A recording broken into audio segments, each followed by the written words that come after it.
شکوے ظلمت شب سے تو کہیں بہتر ہے اپنے حصے کی شمع جلاتے جائیں. یہ ہمارے گلگت بلتستان کے عظیم پہاڑوں کے اندر عظیم خزانے موجود ہیں. ان خزانوں کو ہم نے ابھی تک ایکسپلور نہیں کیا, ان کو ہم نے دریافت نہیں کیا. ان پہاڑوں کے اندر شگر کا ایک ایسا عظیم انسان, ایک عظیم خزانہ ہمارے پاس لے کے آیا ہے. اس ایونٹ کے اندر GB کیریئر فیسٹ کے اندر یہ اپنا آرکیٹیکٹ اپنی صلاحیت لے کے آیا تھا. اب اس بچے کو کسی نے دیکھا نہیں, کسی کی نظر نہیں لگی. یہ دوبارہ اپنا بسترا, بوری بسترے کو پیک کر کے دوبارہ واپس جا رہا تھا شگر کی طرف. اتنی بڑی محنت کر کے, اپنی مشقت کر کے یہ یہاں آیا تھا گلگت میں اس ایونٹ میں. یہ جب واپس جا رہا تھا تو 2 ٹیچرز کی نظر پڑی, تو انہوں نے اس کو روک کر اس سے دریافت کیا, تو اس نے اپنی صلاحیت, اپنا پوٹینشل بتا دیا. میں اپنے بھائی سے پوچھتا ہوں, آپ کا نام کیا ہے؟ السلام علیکم. سہیل عباس شگری. اچھا, کیسے آئیڈیا آیا, آپ نے یہ کیسے بنایا؟ جی یہ بچپن سے ہی مجھے شوق بھی تھا, کہیں دیکھا تھا اصل میں پہلے اسکول میں, پھر مجھے شوق ہوا, پھر میں نے اس کو سٹارٹ کیا. اچھا, تھوڑا سا تفصیلاً بتا دیں. جی جب میں اسکول گئے تھے تو ہمارے اسکول کا ایک ٹیچر نے اس طرح کا ایک ماڈل کہیں سے بنا کے لایا تھا. تب ہم چھوٹے ہوتے تھے, تب ٹیچر یہ ٹوٹتے نہیں دکھاتے تھے. تب مجھے شوق ہوا, پھر میں نے گھر میں آ کے اس کو کیا. پھر مجھے آہستہ آہستہ دن بدن مجھے یہ چیز کرنے کا آسان ہوا اور میں کرتا چلا. اچھا, اس ماڈل کی رونمائی آپ نے کہیں اور جگہوں میں آپ نے کی ہے, یا یہ فرسٹ ٹائم آپ اس کی رونمائی کے لیے یہاں آئے تھے؟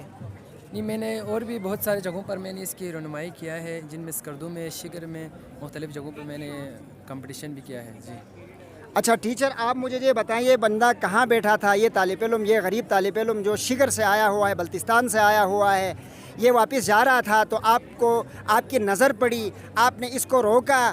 تو آپ کی نظروں کو میں سلوٹ پیش کرتا ہوں کہ آپ نے گلگت بلتستان کی ایک صلاحیت, ایک خزانے کو دوبارہ میڈیا کے سامنے لایا. اب پورے سامعین اس کو دیکھیں گے, پورا گلگت بلتستان دیکھے گا, پورا پاکستان دیکھا. کیسا ملا یہ بندہ آپ کو؟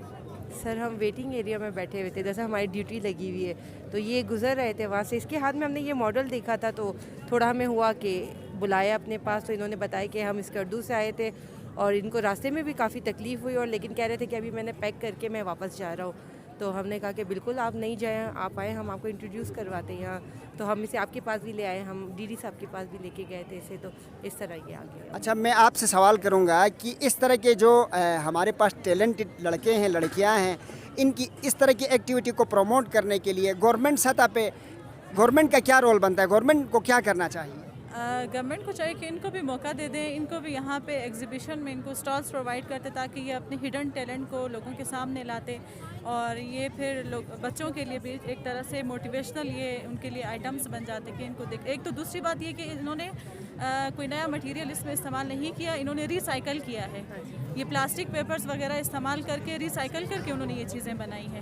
تو ایک طرح سے کہ ہمارے انوائرمنٹ کے لیے بھی اچھا ہوتا ہے کہ ایک طرح سے یہ پولوشن فری ہو جائے گا ہمارا انوائرمنٹ بھی. اس طرح کے مٹیریلس کو استعمال کر کے ہم ماڈلس بنائیں, بچوں کو ہم اس چیز کی طرف ان کو پروموٹ کریں. تو اچھا, بہت بہت شکریہ آپ لوگوں کے تاثرات جانے. میں نے یہ گلگت بلتستان کے اندر 95% لٹریسی ریٹ ہے, لوگ پڑھے لکھے ایجوکیٹڈ ہے, پرائیویٹ سیکٹر نہیں ہے. تو اگر گورنمنٹ کے پاس اگر بجٹ ڈیفیسٹ ہے, گورنمنٹ مینیج نہیں کر سکتی ہے اس طرح کے ٹیلنٹ کو ایکسپلور کرنے کے لیے یا پروموٹ کرنے کے لیے, اس تناظر میں گورنمنٹ کو چاہیے کہ فارن ڈائریکٹ انویسٹمنٹ یا باہر کے جو انویسٹرز ہیں جو ان چیزوں میں رجحان رکھتے ہیں, وہ ان کو لائے تاکہ وہ ان چیزوں کو مزید پروموٹ کرنے کے لیے اپنا رول ادا کرے. اور اس طرح ہماری ہینڈی کرافٹ جو بزنس ہے گلگت بلتستان کی, وہ پروموٹ ہو جائے گی, تو ہماری لوکل اکانومی مزید بہتر ہو جائے گی. ہم بات کر رہے ہیں انٹرپرینیورشپ کی, ہم بات کر رہے ہیں فری لانسنگ کی, یہ بھی ایک ہماری اکانومی کا ایک سیکٹر ہے, اس پہ توجہ دینے کی ضرورت ہے. بہت بہت شکریہ. اللہ حافظ.